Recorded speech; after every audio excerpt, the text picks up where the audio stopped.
Hello and welcome to the Becoming Mindful podcast. This episode, we're going to talk about Solarpunk. And we're going to talk about what it is, where its origin lies, and how it integrates with mindfulness. I am Maria. And I am Jackie, and we are Becoming Mindful. Let's talk about what is Solarpunk. Yeah, I mean, for anyone who is unfamiliar, it's a literary genre, right? Kind of an artistic vision for what a future could look like that is more regenerative and inclusive and eco-centered and sustainable, more so than our current society is. But it's a beautiful movement of imagining this possible utopia of this integration of technology and the natural world and building for our future. Yeah. Yeah, and I would say it's more than just a literary genre or an aesthetic. It's a whole movement almost, right?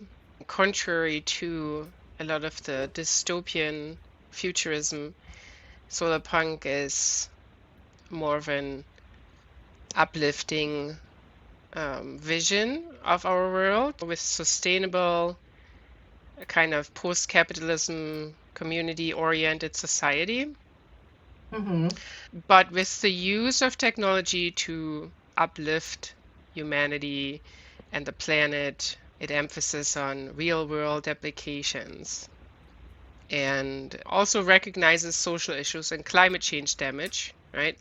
Like the damage that's being done, but kind of with a hopeful focus on the future, focusing on environmental sustainability and community and decentralized systems, but also social justice and also technological innovation. So there is definitely technology involved. Talking about the aesthetics, it's probably very nature oriented, a lot of kind of upcycling, recycling. The aesthetic is very inspired by Art Nouveau and some Asian and African styles in art.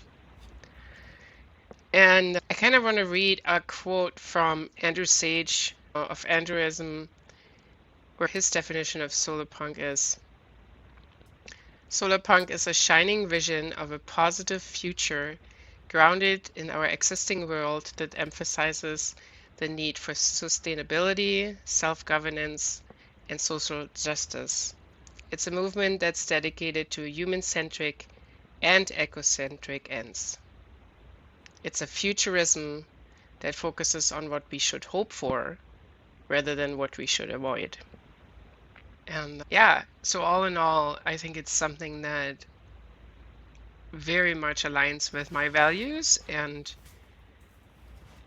I think also with mindfulness. Yeah, I feel like it's almost like what a mindful world would look like if all the people who were building a civilization were practicing mindfulness. I feel like Solarpunk is what that would be, what that vision would be. Yes, agreed.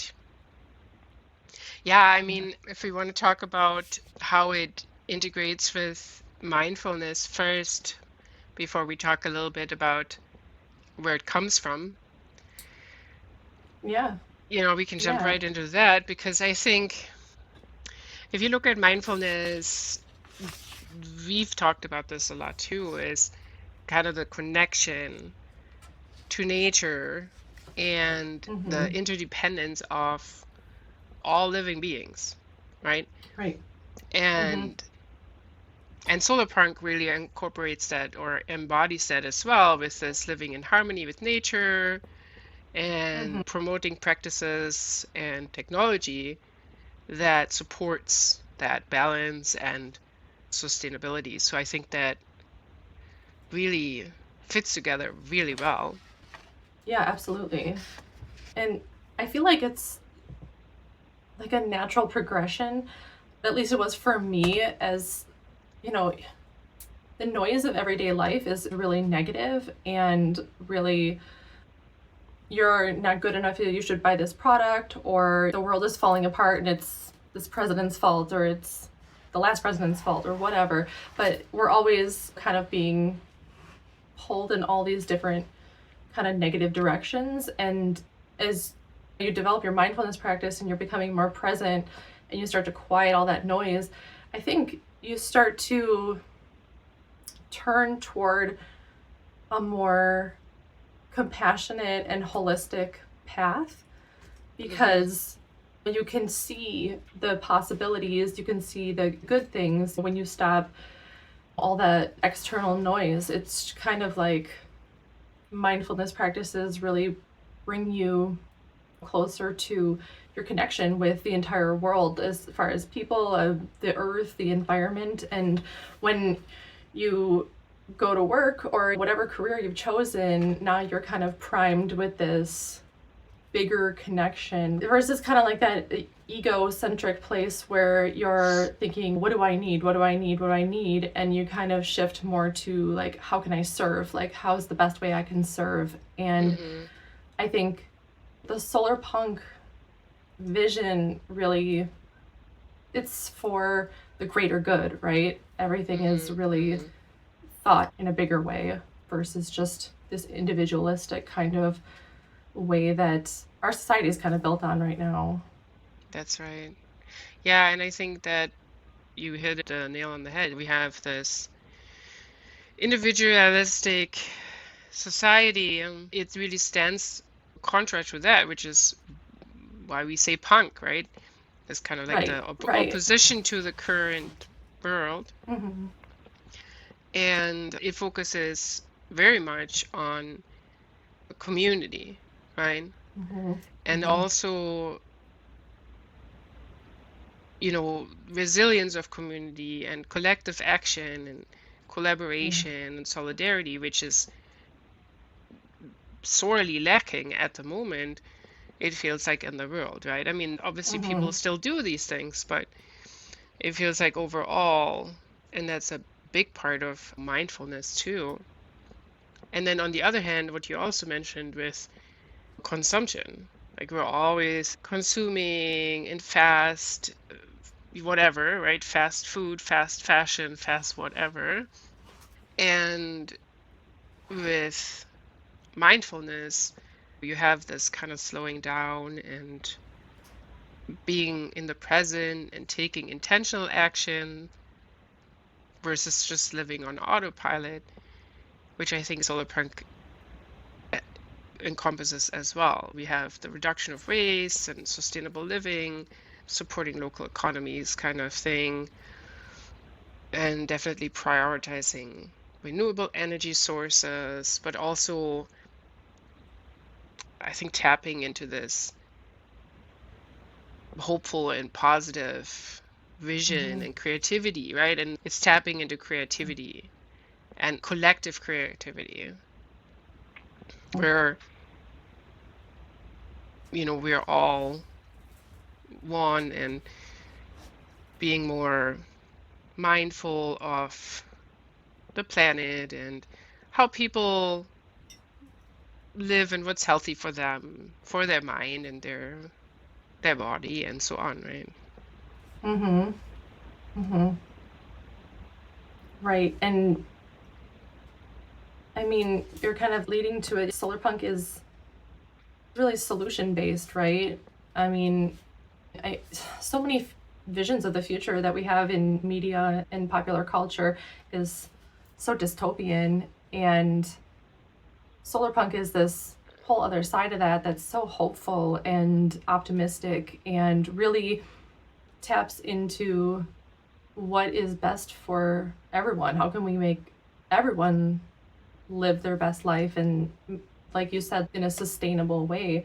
It makes me think of this indigenous principle, which I looked up so that I could share it, which is the 7th generation principle of the Iroquois philosophy that states that decisions made today should result in a sustainable world 7 generations into the future. So the decisions that you're making, they're not for your generation, even for the next generation. They're for 7 generations from now. It should be, positive. Another place where maybe Indigenous knowledge is already there and we need to resurrect it and integrate it with this movement, but it's definitely going down that same line of thinking.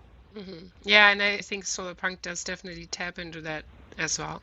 So Indigenous knowledge and looking at marginalized communities, definitely that's part of Solarpunk as well. It's really interesting with when you said 7 generations, because that's a pretty common thing. Like, they have that in different cultures. I've heard of that before. And another thing that was interesting that it reminded me of was, when we were talking about generational trauma, to get rid of it, it would take 7 generations even. So it's kind of like this. There's something about that number which I think is very important. It's like the size of a ripple or something. Like, yeah, the ripple effect, right? Exactly. Yeah. Agreed. Yeah. That's cool. Yeah, for sure.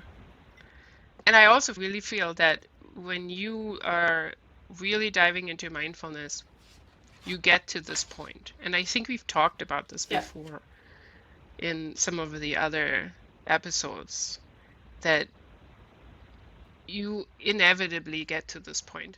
I feel it's almost like they go hand in hand. And I think this is actually part of some of the origin of how Solarpunk developed. If you want to maybe talk about that a little bit more, of how it came to be. Because back in the early 2000s, at the time, and still is, everything is just saturated with dystopian literature, media, right? The outlook on the world of how things were and are. And the Solarpunk thought, I think, is kind of like a reaction to that, right? Yeah. Like a reaction to the dystopian futurism, something like a steampunk or the cyberpunk, where you have kind of like a low life, high tech, or steampunk not, but with cyberpunk you have like a very dystopian corporate everything, right? The corporations have taken over everything. They have massive power.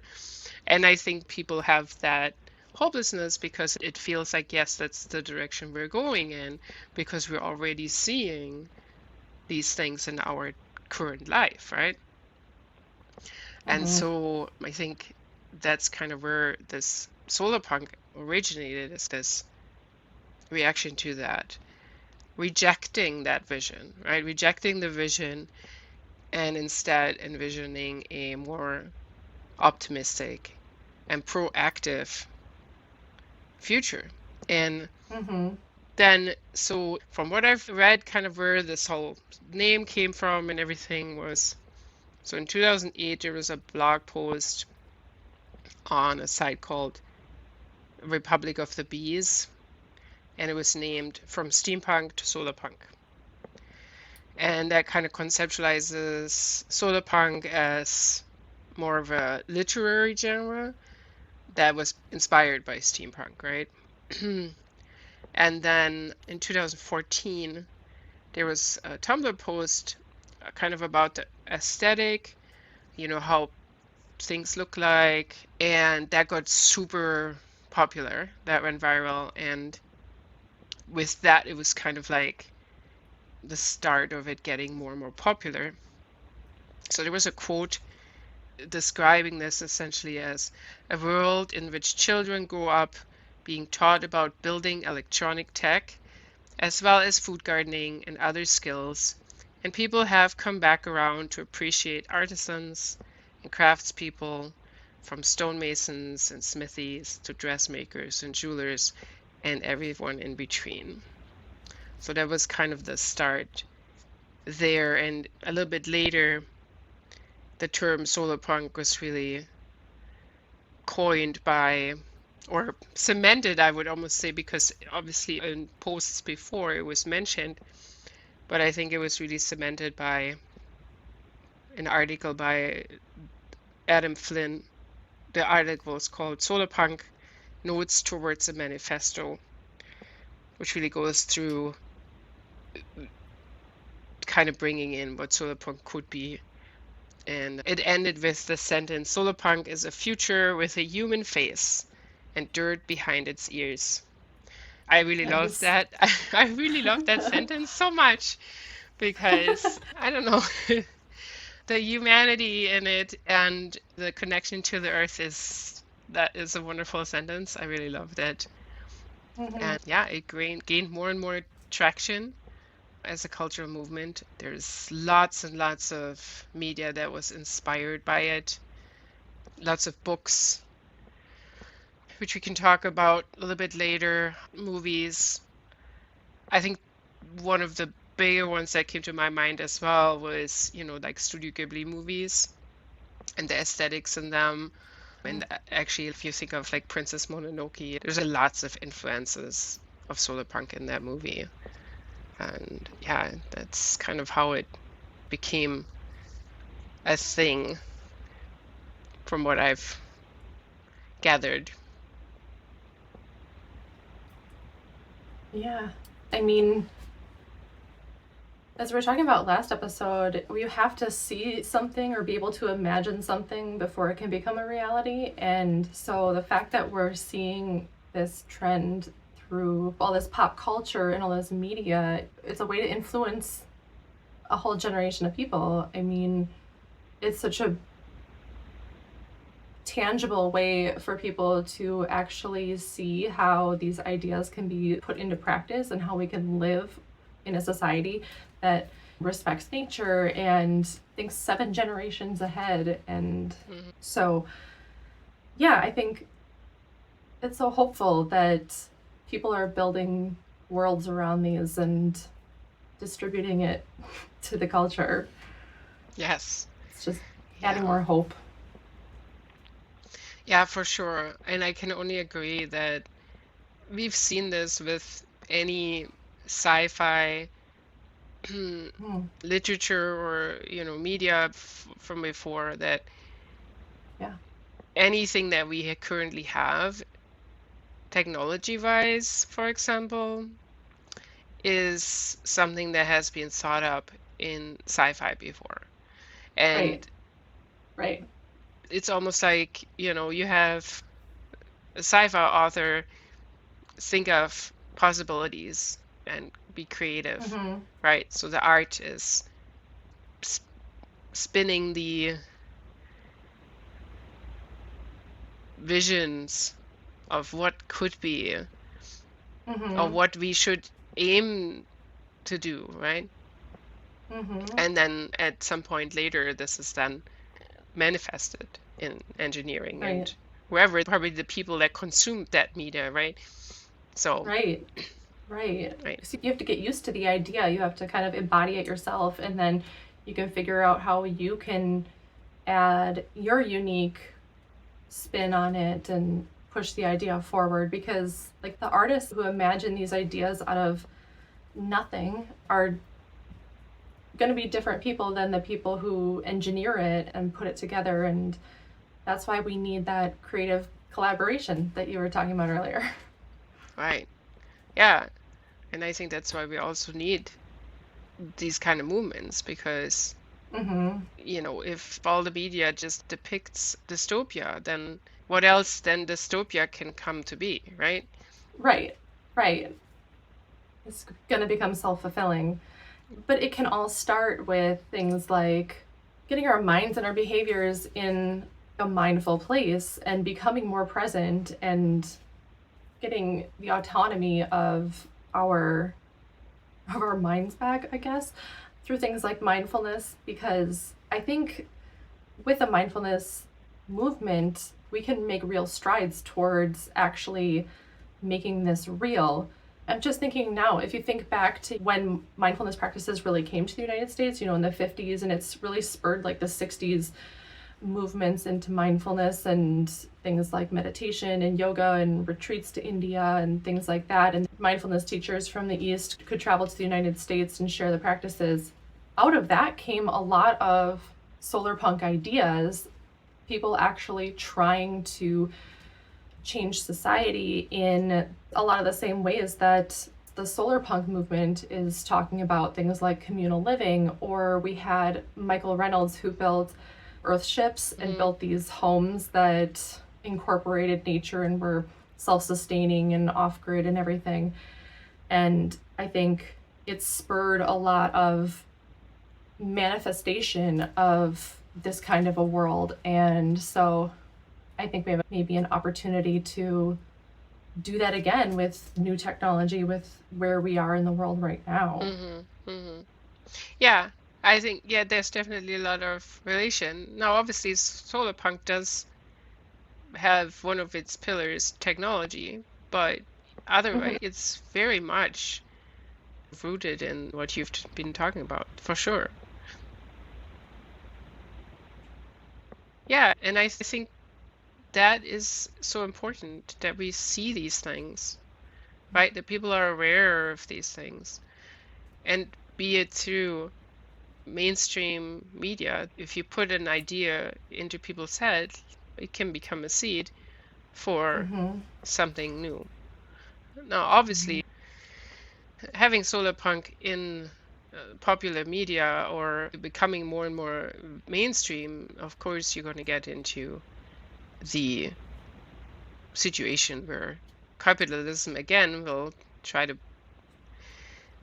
claw itself onto it or into it and use it. Yep. People which find ways to make money. Has happened, right? Yeah. So there's definitely been what I call the shallow end of solarpunk around as well.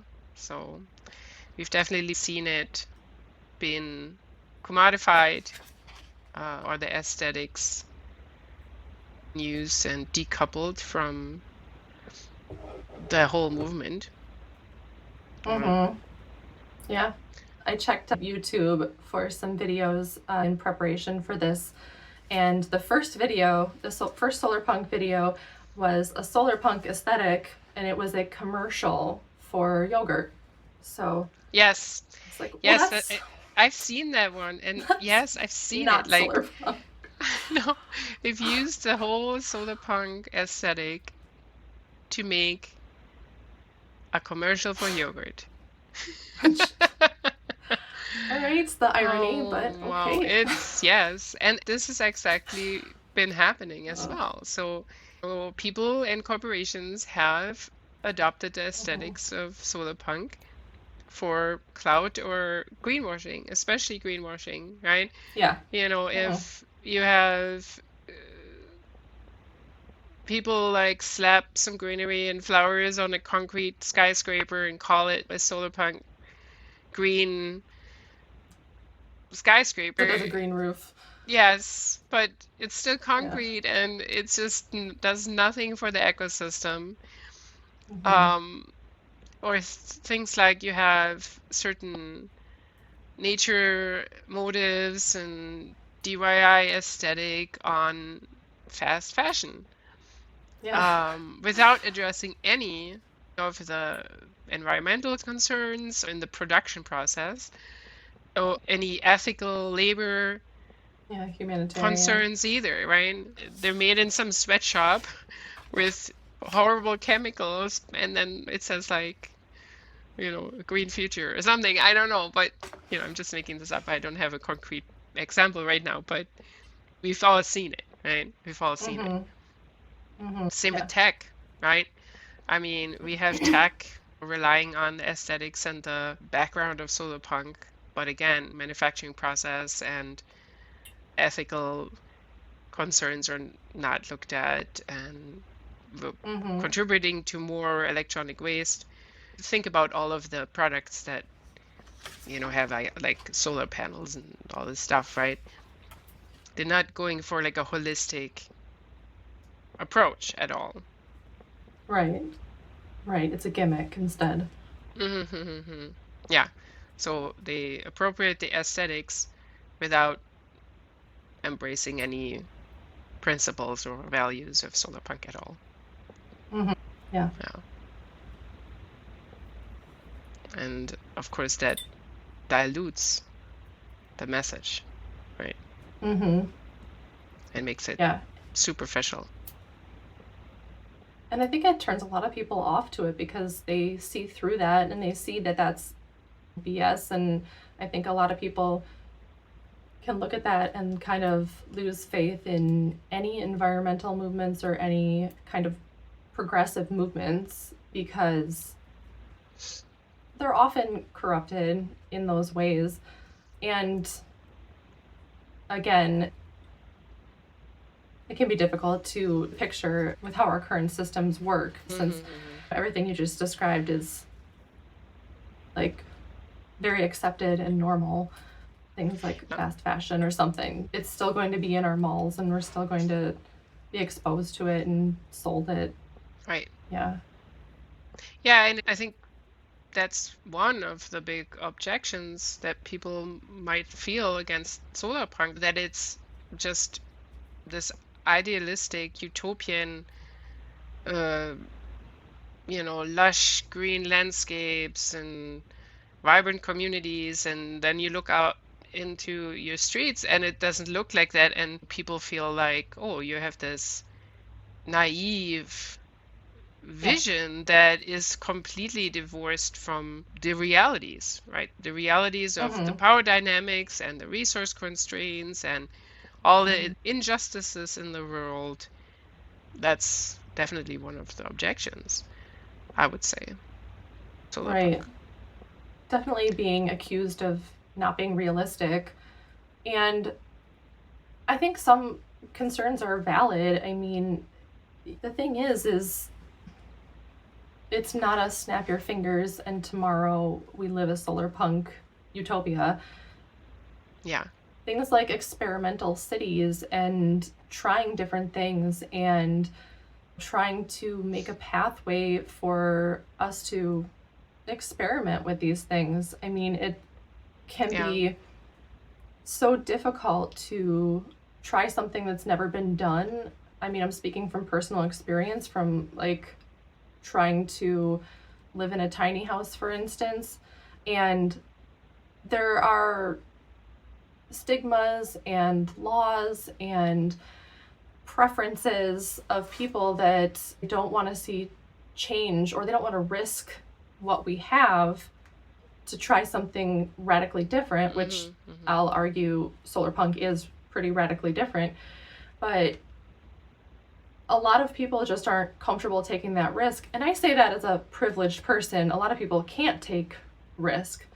But I think we are a privileged country, and maybe we should be leading the path to living more responsibly and sustainably. We do have resources, not the resources to snap our fingers and change everything tomorrow, but the resources to move in a different direction for sure.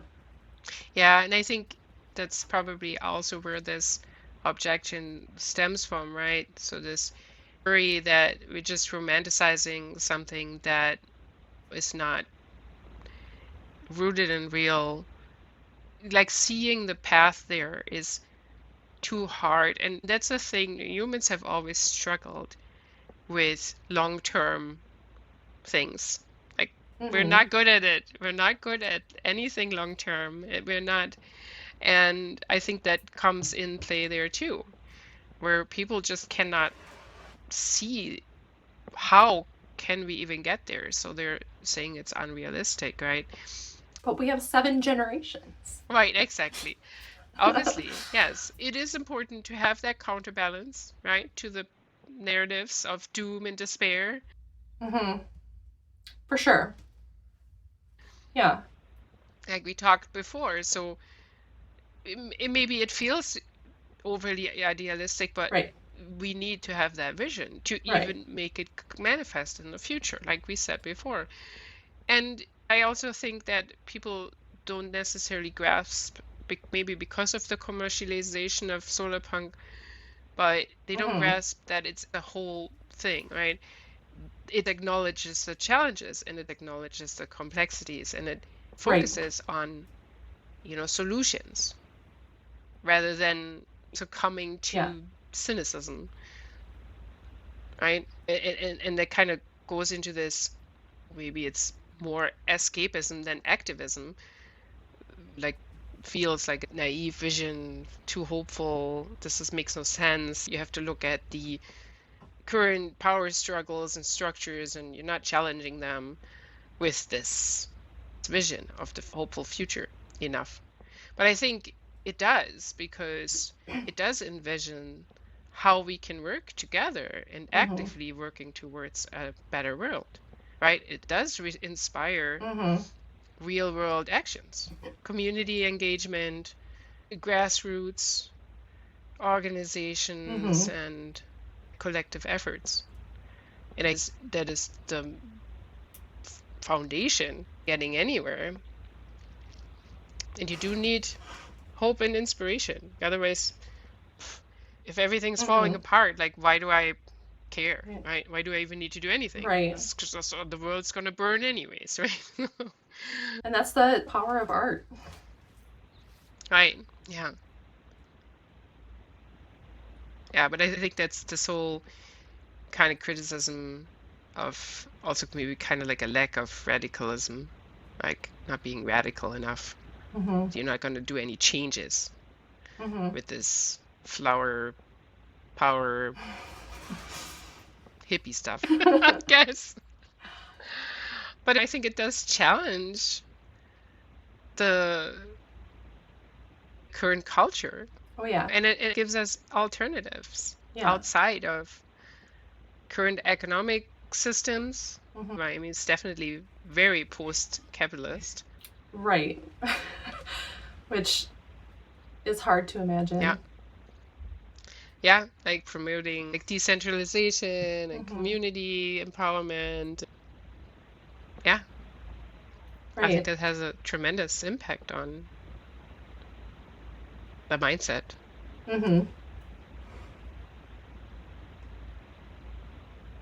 It's hard to imagine a place where we're beyond capitalism, given the amount that it is interwoven into our structures and how everything works.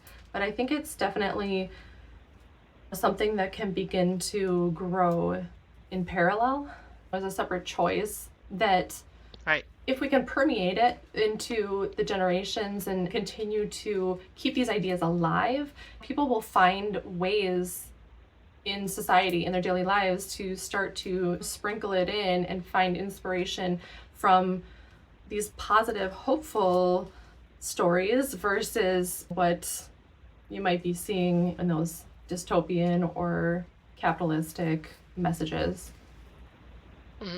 Yeah, and I think people forget that these systems, like capitalism, they are something that people have thought up. They're a construct.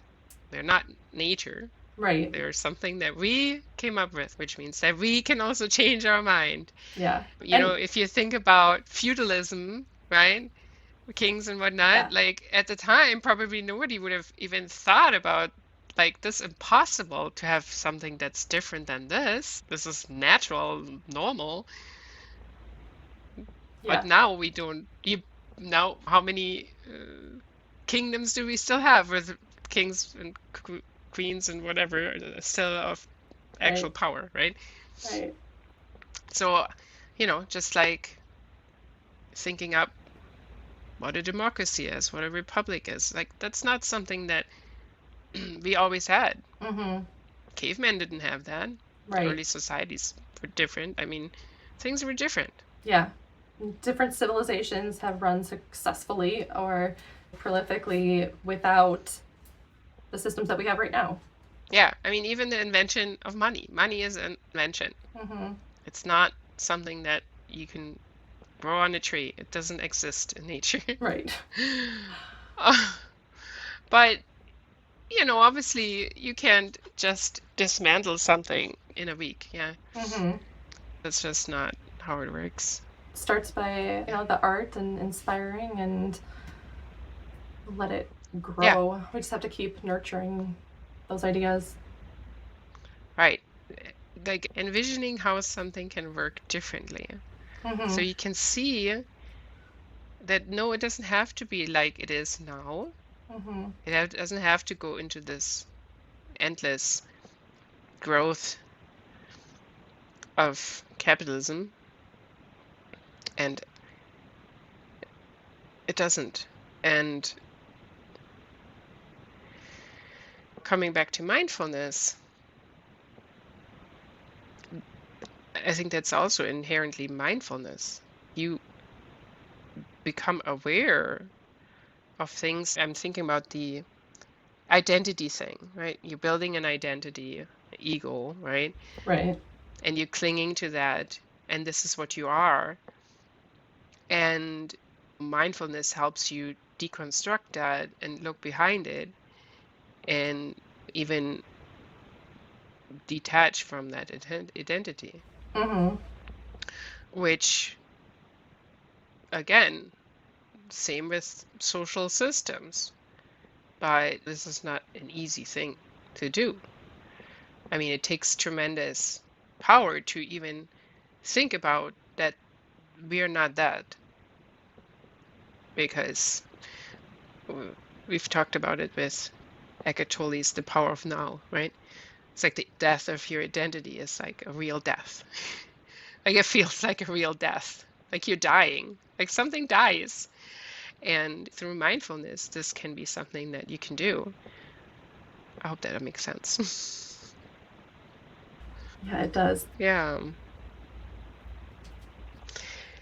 So, as this is an introductory episode to Solarpunk, I think we definitely want to look into more of the aspects in future episodes. But I kind of wanted to list some of the influences or sources where one can kind of get into more of the mindset of Solarpunk and also find out more about Solarpunk and related topics. There are a few things I've found. So first of all, I found a site called solarpunks.net, which is a hub for discussion, articles, and resources related to Solarpunk. And then there's a YouTuber, Andrewism, which is Andrew Sage. He has done multiple videos on Solarpunk, exploring all things related to Solarpunk, social, economic, and climate justice. Very good resource. I really enjoy their channel. There's a book which might be interesting. I haven't read it yet, but it looked like it might give a good background as well. It's called Solarpunk, Ecological and Fantastical Stories in a Sustainable World. It's a collection edited by Gerson, Lodi-Ribeiro. I hope I pronounced that correctly. We'll put it in the notes. Yeah, I will put it in the notes. Then obviously the Solarpunk notes towards a manifesto article that I mentioned before by Adam Flynn. There is also a Spanish article called Un Manifiesto Solarpunk by a group called Solarpunk Community. It's short, but it has kind of like all the principles of Solarpunk in there. There's some good fiction books. Some of them are actually not that young, but they explore Solarpunk or at least Solarpunk adjacent futures and societies. So there is The Ministry for the Future by Stanley Robinson. There's a book called Walkaway by Cory Doctorow. Another book is called Parable of the Sower, which is actually the first part of a two-part series by Octavia E. Butler. And that was actually written in the 90s, and I started listening to that. Another book by Starhawk called The Fifth Sacred Thing. And another book which we've both read and we've talked about before, and I think it relates very well to Solarpunk, and we definitely need to talk about it in an episode, is the Humankind, A Hopeful History by Rutger Bregman. And then I have a few more sites that people can look up. There's the Human Restoration Project, which is an organization that looks at pedagogy, so human-centered schools, progressive pedagogy. I think that fits as well very well. There's a YouTube channel called the Solarpunk Scene, which is an exploration of the Solarpunk aesthetic and lifestyle, but it's not superficial, so it really goes into the different aspects as well. And there's an artist which I thought had really interesting art. She's envisioning a matriarchal, positive, solarpunky future society, but it's somewhat abstract but interesting. Her name is Saya Woolfog. Yeah, so that's some of the things I found, which I thought were interesting to look into, to find out more about Solarpunk and things that were inspired by Solarpunk and envision this more positive, human and ecocentric future. Yeah, thank you. We'll put all those in the show notes so people can just link right off to them.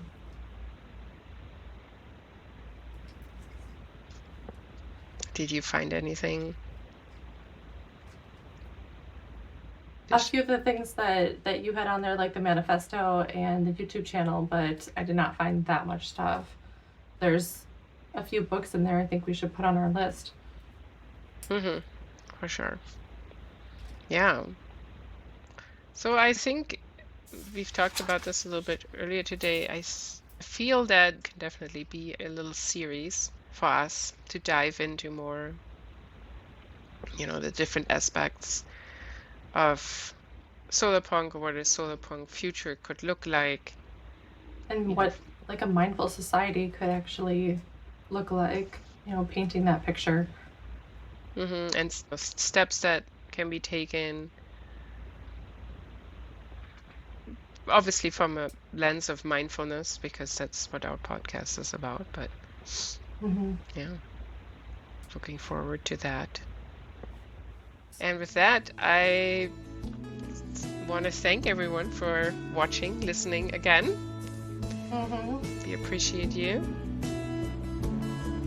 Yeah, please feel invited to join in the conversation by reaching out to us on socials at Becoming Mindful Podcast or by leaving a comment. And please subscribe while you're there. So thank you again for listening. And until next time, be well.